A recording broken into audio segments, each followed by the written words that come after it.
Welcome to Psyche Talks. This is the deep dive, where we try to cut through the noise, distilling key insights from articles, research, and well, our own notes. Yeah. We aim to give you the essential understanding you need on, some pretty complex topics. Mm, We dig for those surprising facts and hopefully deliver them with a touch of humor, all tailored just for you, our listener. exactly. And our mission today is, well, it's an in-depth exploration of a really profound human puzzle. Hmm. Why are we so incredibly good at justifying foolish beliefs, bad decisions, and even sometimes hurtful acts? Yeah, it's fascinating, isn't it? It is. We're diving deep into the insights found in the illuminating book, Mistakes Were Made, but Not by Me, Hmm. by Tavris and Elliot Aronson. You know, what really struck me, and something I hadn't fully appreciated maybe until diving into this book, was the profound significance of the small daily decisions. Ah, yes. It sort of flips the script on how we often think about ethical slips or, major little missteps. It's rarely one big, dramatic, sudden fall. Well, it's incremental. Exactly. Instead, the book paints this really compelling image of a decision pyramid. Yeah. You start out maybe on moral high ground, then you make one seemingly small decision, take one tiny step down, Uh-huh. and before you know it, you're way down at the bottom, easily rationalizing things that would have horrified you at the start. Mm-hmm. I found the example of Magruder and Nixon particularly compelling. Magruder, despite seeing some red flags early on, became so enthralled with Nixon that his initial decision to just stay, to stick with it, Right. made all the subsequent bad decisions terrifyingly easy to justify. It's like Right. once you commit to that first step, your brain just starts working overtime to prove you were right all along. What was your biggest takeaway on how our minds can deceive us? Because, look, as someone who has spent a lot of time teaching in the social sciences, this book is absolutely foundational. It really grapples with core concepts like confirmation bias, our tendency to seek out information that confirms what we already believe, right? And selection bias, and what the authors call self-justification. That's the big one. It is. That's essentially all the mental energy we expend to protect our self-image and our personal narrative, even when that narrative isn't quite, well, true. Yeah. This is precisely what I constantly want students, and really everyone, to think about. How our mental shortcuts, often called heuristics, those quick, automatic rules of thumb our brains use, how they can short-circuit and lead to distorted judgments, problems in how we perceive others, and even impact our memories. Things we don't even realize are happening. Exactly. Things people often aren't even aware of, yet they dramatically influence our decisions and perspectives. Honestly, this is the kind of book that should be required reading for every high schooler. I agree. Understanding how your mind plays tricks on you, recognizing these flaws, which, to be fair, can serve good function sometimes, is the first step to thinking more scientifically and avoiding that epistemological arrogance we're all prone to. Right. It helps us see that if someone holds a different view, it might not be because they're evil, but because their thought process has limitations, just like ours does. And what's really impressive is how the book manages to take pretty cutting-edge social science research and make it so incredibly digestible for a popular audience. It never feels like you're reading a textbook. It's a masterclass in translating complex ideas. It really is. And look, while there is a current, let's say, crisis in social science research due to things like p-hacking, That's important context. where researchers might, sometimes unknowingly, manipulate data or analyses to find statistically significant results, even if they're not truly robust. The foundational studies referenced in this book, like the famous Milgram study, are about as established as you can get. Right, the Milgram study. Can you just briefly remind us what that was about? Sure. So the Milgram study famously showed how ordinary people were prompted by an authority figure to administer what they believed were increasingly painful electric shocks to another person, Just because they were told to. just because an authority figure in a lab coat instructed them to. And the percentage of people willing to administer those shocks, even to the highest level, was never under 50%, even when replicated in other countries. Wow. The initial thought was, oh, maybe it'll be lower in the U.S., individualism and all that.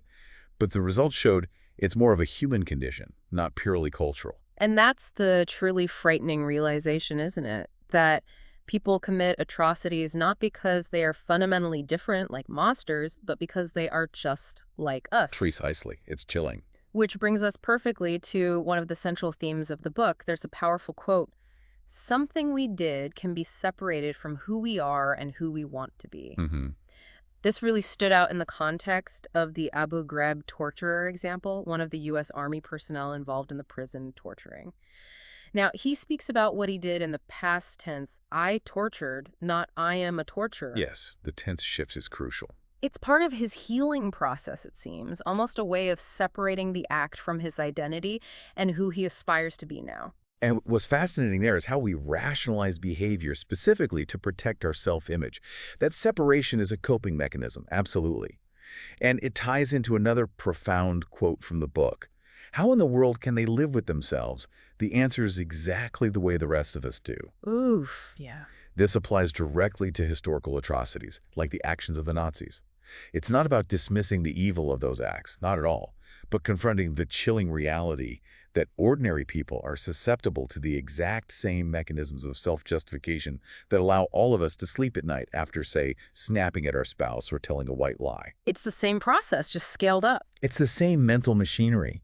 Understanding how we excuse our own behavior helps us recognize where we might be deceiving ourselves and maybe, in turn, helps us actually be better people. Another critical insight the book unpacks is this idea: doubt is not the enemy of justice.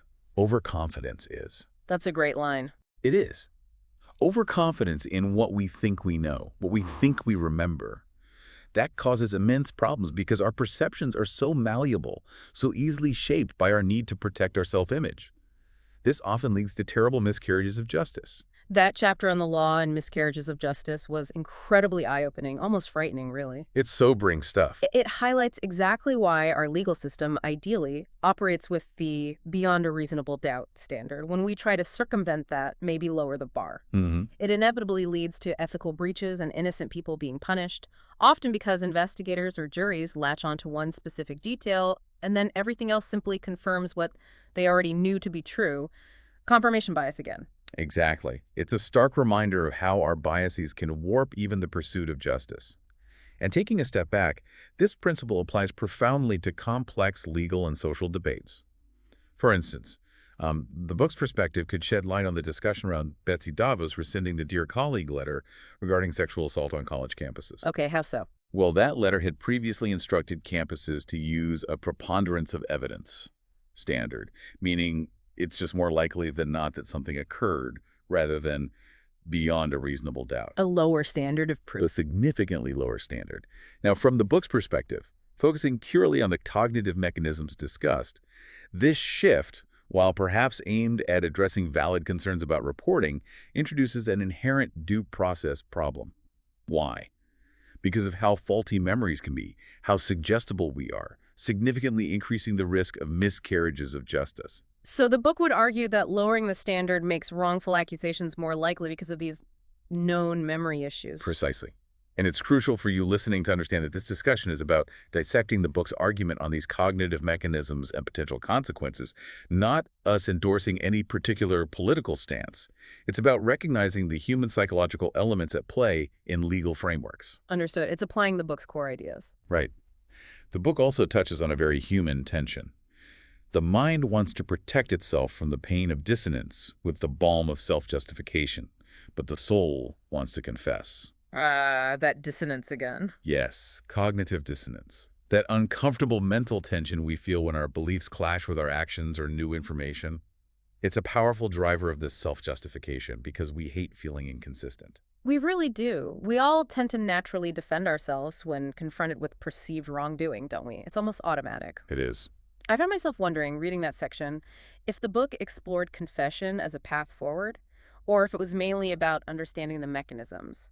The Abu Ghraib example, where the torturer speaks in the past tense, almost hinted at it. It seemed like acknowledging the wrong would be a significant part of taking a different course. That's a great question. While the book doesn't focus heavily on the, let's say, cathartic capacity of confession in a therapeutic sense, it powerfully demonstrates that admitting fault can be surprisingly beneficial. Beneficial how? Not just for others, but for ourselves. In fact, it often leads to relief and positive outcomes, restored relationships, sometimes even career advancement, precisely because you're no longer expending all that mental and physical energy trying to maintain a false self-image. You stop fighting yourself. Exactly. You don't have to constantly protect yourself to get the benefits of appearing blameless. Instead, you get the actual benefits of integrity and honesty. The relief can be immense. And speaking of excuses, the book tackles a really common one that we hear all the time. While an inebriation makes it easier for people to reveal their prejudices, it doesn't put those attitudes in their minds. Yes, the old blame it on the alcohol routine. Right. It's the classic "it was the alcohol talking" excuse, which is itself a powerful form of self-justification. Exactly. The book emphasizes that alcohol simply lowers inhibitions. It doesn't magically create new prejudices or beliefs out of thin air. The thoughts were already there. The thoughts, the attitudes, they were already present. The true insight here is how readily we blame external factors like alcohol to avoid confronting the uncomfortable truth that those biases already resided within us. It's another way our minds protect us from dissonance, isn't it? Even at the cost of genuine introspection. We'd rather believe the alcohol is the culprit than admit a deeper, more uncomfortable truth about ourselves. Then there's Lord Molson's brutally honest quote, which I loved.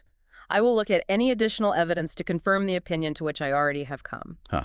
At least he's upfront about his confirmation bias. Right. Most of us aren't nearly that transparent, probably not even with ourselves. Indeed. But the deeper and maybe more unsettling insight the book offers is this. Irrefutable evidence is rarely enough to pierce the mental armor of self-justification. Really. Even irrefutable evidence. Apparently so. Most people, when directly confronted by evidence that they are wrong, do not change their view or course of action, but justify it even more tenaciously. The data on this is incredibly clear, unfortunately. So pushing facts at someone who's already decided might just make them dig in deeper. It often does.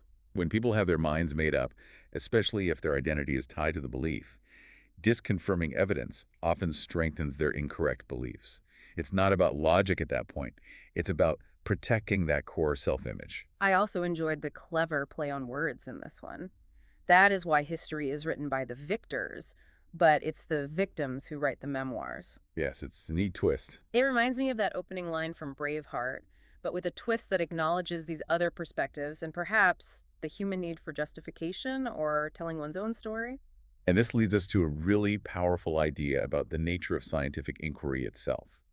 At its core, therefore, science is a form of arrogance control. Arrogance control. I like that. Me too. Science, when it's done properly, is designed not necessarily to confirm our predictions are right, but specifically to show where they might be wrong. To test them against reality. Exactly. It forces us to confront our self-justifications, our pet theories, and put them on public display for others to critique, replicate, and potentially tear down. Which is kind of the opposite of what our minds naturally want to do. Precisely. Which begs the question for all of us listening right now. Yeah. How often do we apply this kind of scientific thinking to our own lives? Are we willing to actively seek out information that might prove us wrong? Or do we, like Lord Molson, primarily just look for confirmation of what we already believe? That question brings us right back to something we touched on at the very beginning. The crucial nature of those small decisions in shaping our character. The book constantly presents situations where people get sucked into something, often without fully realizing it until it's way too late. If only they'd found the courage to say no or to question things right when they started feeling a little off. That first nudge. Yeah. It made me think of times I've said yes to just one more email before bed, and suddenly it's an hour later, and I'm deep down some internet rabbit hole. It seems even those minor self-justifications, oh, just 5 more minutes, can derail us. Absolutely. So if we know we're so prone to self-justification, how do we actively guard against this slippery slope, especially when it feels so subtle, so insidious? You're right. It really is those seemingly insignificant daily decisions that set everything else in motion. The book absolutely hammers home that you have to set a standard of integrity very early on and then rigorously, consciously protect it. Vigilant. Extremely vigilant. Otherwise, it's frighteningly easy to slip. Think about a politician, maybe like in House of Cards, who makes one small compromise early in their career. Maybe they got into politics for noble reasons, right? Sure. But that one compromise, that one personal weakness that someone else discovers, suddenly gives that person leverage. And before you know it, they're well on their way to becoming corrupt. It's a gradual slide. It is. The book gives chilling examples of how a good cop can become corrupt simply by tolerating early instances of planting evidence by a partner. They don't go into law enforcement wanting to be corrupt. Of course not. But one small allowance, maybe looking the other way, then another, and then 10 years later, they're fully compromised. because their internal boundaries kept shifting, kept getting nudged further and further down. So what's the first step to preventing that? The first step, then, it has to be self-awareness. Really recognizing that we don't always tell ourselves the truth. As the brilliant physicist Richard Feynman famously said, the first principle is that you must not fool yourself, and you are the easiest person to fool. That's so true. Like the winner's curse in auctions, where the person who wins often ends up overpaying. Why? Because once you're emotionally invested in winning, you're less willing to give up, even if the rational price has been exceeded. Your emotional investment clouds your judgment. So you justify paying more. You justify it. The key is to set your boundaries and your non-negotiables and not let them move, even if it's inconvenient or uncomfortable at the moment. That rookie cop, seeing his partner plant evidence, knowing it's wrong, that's the critical moment. Yeah. If you tolerate it that first time, you'll likely tolerate it again, and your boundaries will inevitably creep. This same insidious process of self-justification where our boundaries subtly shift must profoundly impact our most intimate connections too. Oh, absolutely. Which brings us to the chapter on relationships, particularly marriage, which I have to say I found immensely helpful and surprisingly relatable. You see yourself in the examples. Don't we all? They bring up John Gottman's magic ratio, which sounds almost too simple for something as complex as love. Well, John Gottman's research is just outstanding, and the book connects it beautifully to these mechanisms of self-justification. Gottman identifies contempt as the ultimate assassin of love. Contempt, wow. Yeah. His research shows that successful, stable couples maintain a magic ratio of at least 5 positive interactions for every 1 negative interaction. 5 to 1. 5 to 1, minimum. When that ratio dips, couples begin to resolve their cognitive dissonance, that uncomfortable feeling of being in conflict with someone they supposedly love, by subtly rewriting their love stories in ways that increase alienation and justify the negativity. So they start remembering the past differently. Exactly. Taking a step back, it reveals how relationships are either consistently growing together or slowly, almost imperceptibly, growing apart through these small daily interactions. It's rarely one big fight that breaks marriage. It's often the slow accumulation of countless unacknowledged slights and negative interactions. It really connects back to our earlier discussion about small decisions, doesn't it? Relationships often fail not because of the big, dramatic issues like money, family, or affairs, though those happen, but due to the accumulation of those small, negative interactions, the lack of positive ones. Precisely. Gottman famously identified 4 horsemen, or markers of relationship failure: criticism, defensiveness, contempt, and stonewalling. Contempt, particularly, mockery, sarcasm, eye-rolling, is the most damaging by far. Because it implies disgust. It implies disgust and superiority. Gottman was famously able to predict marriage success or failure with incredibly high accuracy, like over 90%, just by observing a couple's communication patterns for a short period. That's amazing. It is. And the book highlights this idea of rewriting history in relationships, how a couple's current mindset reshapes their memories of the past, which then chillingly foretells their future. If things are going badly in the present, they'll retroactively remember at the beginning negatively, even if they once described it as wonderful. Their current unhappiness makes the past seem destined to fail. It's like that baseball analogy the book uses: runs, hits, and errors. In baseball, it's completely normal, even expected, to track errors. It's okay to acknowledge them as just part of the game. And that's exactly the point the book makes. Errors should be seen as keys to learning, not as signs of inherent stupidity or badness. It's not a reflection on your core self. Right. The real danger is when we deny errors, because our mind concludes, I'm a good person, and good people don't make mistakes like that. You have to accept that errors are a natural part of being human, maybe even necessary for growth. Admit the mistake, learn from it, adjust, and move on, rather than doubling down to protect your ego. Because doubling down is where the real problems begin. That's where the self-justification spiral really takes hold, digging you deeper and deeper. This brings us to some truly disturbing examples the book provides regarding false memories and what psychologists call source confusion. Source confusion. Source confusion is where we genuinely believe a memory is real, but we misattribute its origin. Maybe we confuse a dream or something someone told us or something we read with an actual event that happened to us. I can see how that could happen. The case of Benjamin Wilkomirski, whose actual name was Bruno Grosjean, is absolutely chilling. He convinced himself and many others that he was a child Holocaust survivor and wrote this harrowing memoir that became an international bestseller, won awards. Right, I remember hearing about that. Even though it was later proven to be completely untrue. He wasn't in the camps. His entire narrative was constructed. This begs the question, how does fantasy become reality for individuals, even perhaps without conscious malicious intent initially?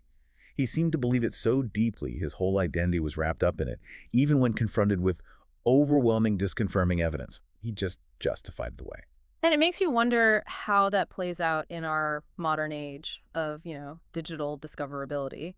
In the past, someone could maybe move to a new city and spin a whole new story about themselves with little chance of being caught. Reinvent themselves completely. Yeah. Now, with so much being searchable online, there's a greater potential for verification, perhaps, though certainly still plenty of gray areas where self-justification and deception can thrive. Indeed. It's certainly easier to verify or falsify certain types of claims now. Yeah. And related to memory, the book addresses the very controversial notion of repressed memory. Yes, that was big for a while. It was. While repression itself is an old Freudian concept about pushing unacceptable urges down, the specific idea of traumatic memories being completely repressed, totally inaccessible to awareness for years, and then recovered accurately later, often in therapy. That idea is largely dismissed by mainstream psychological research today. So trauma memories aren't usually forgotten. Quite the opposite. Traumatic events are much more likely to be remembered all too well, often intrusively with flashbacks, nightmares, heightened anxiety. They're typically seared into memory, not blocked out. Okay. The book gives disturbing examples from the 1980s and 90s, like the Satanic Panic and the epidemic of false accusations and daycare scandals, or certain types of regression therapy leading to demonstrably false claims of childhood molestation. It shows how these self-justifying patterns affected even highly trained professionals, leading them to believe things that weren't true, simply because their chosen methods or theories suggested it should be true. They found what they expected to find. It's frightening how belief can shape perception, even among experts. It really is. Revisiting the title of the book then, Mistakes Were Made, but Not by Me. It's just so striking how often that impersonal phrase is used, isn't it? Especially by public figures, politicians. Oh, constant. To avoid personal accountability, mistakes were made is just not the same as saying I made a mistake. It's a linguistic sleight of hand, really. It's a massive difference. It avoids ownership. And that leads beautifully into the book's powerful concluding thought. People can remain passionately committed to their nation, religion, political party, spouse, and family, yet understand that it is not disloyal to disagree with actions or policies they find inappropriate, misguided, or immoral. That sounds simple, but it's incredibly hard for people to do, isn't it? It is incredibly difficult for most people to achieve, especially maybe in today's social media landscape, where loyalty is so often perceived as requiring unquestioning agreement. Any dissent is seen as betrayal. Right. You're either all in or you're the enemy. Exactly. And what's even more profound, perhaps on a more personal level, is the impact parents can have by modeling admitting when they are wrong. Oh, that's huge for kids. It's huge. I remember my own father, who used to umpire Little League games, once had a coach absolutely screaming at him about a close call at the plate. And my dad just calmly took off his mask, looked the coach in the eye, and said, "Coach, I missed it. You're right, I missed the call. Sorry." Wow. What did the coach do? He just stopped. Completely stopped yelling, totally disarmed. And you know what? It earned my father immense respect, far more than if he'd stubbornly doubled down and argued. It teaches such an important lesson, which begs the question for all of us as parents or mentors or just people, what do we truly teach our kids or the people around us when we double down on our mistakes instead of owning them? That's a powerful question. And finally, the book brings us back to that chilling, almost pogo-like insight. We have met the enemy, and he is us. It states that perpetrators of atrocities, dictators like EDM or Slobodan Milosevic, they consistently believed they were acting for the good of their country. Hitler, for instance, in his own mind, was not clinically insane. He was remarkably consistent in his warped beliefs, truly thinking he was doing the right thing for Germany. Believing his own justification. Completely. And that is the most frightening realization of all. It would be terrifyingly easy for any of us, given the right circumstances, the wrong initial decision, and that continued push down the decision pyramid of self-justification. It would be easy for any of us to become that. That's a sobering thought to end on. It is. And that, to me, is the ultimate value of understanding this book and the mechanisms it describes. It's a mirror held up to human nature, warts and all. So this deep dive into mistakes were made, ultimately challenges us, you, me, everyone listening, to continually examine our own thinking, to actively seek out disconfirming evidence, not just confirmation, and maybe most importantly, to cultivate the humility to admit when we are wrong. It's not just about avoiding self-delusion, is it? No, it's about becoming more intellectually honest, more empathetic, and ultimately, maybe better citizens in a really complex world. Thank you for your support and for listening.